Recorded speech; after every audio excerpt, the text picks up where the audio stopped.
Handang-handa na ang Davao City para sa pagbisita roon ni Indonesian President Joko Widodo bukas.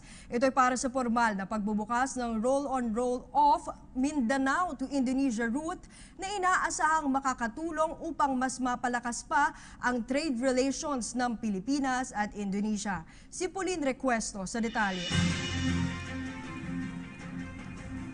Puspusan na ang paghahanda ng Davao City para sa pagbisita ni Indonesian President Joko Widodo bukas para sa pagbubukas ng isang panibagong ruta na magpapatatag palalo sa trade relations ng Pilipinas at Indonesia.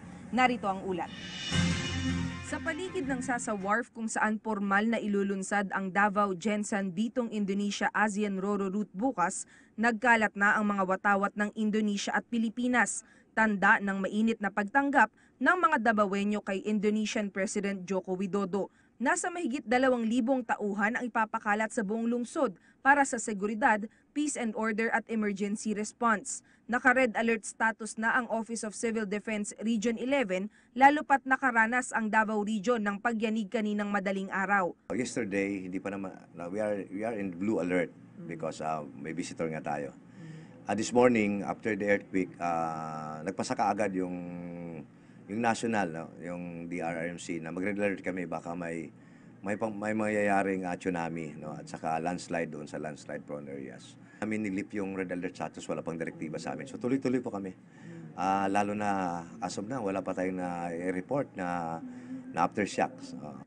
Nasa 180 tauhan ng OCD ang naka-standby sa mga strategic location at handang rumesponde sa anumang sakuna. Sanay na po, na-practice namin ito in several occasions. Like yung pagbisita yung sa Philippine Development Forum noon, sila din po yon. Yung sa Miss Earth, Miss Universe, at saka yung sa ASEAN. So, sa experience ng ating mga management team dito sa region ay parang hindi na kami nahihirapan.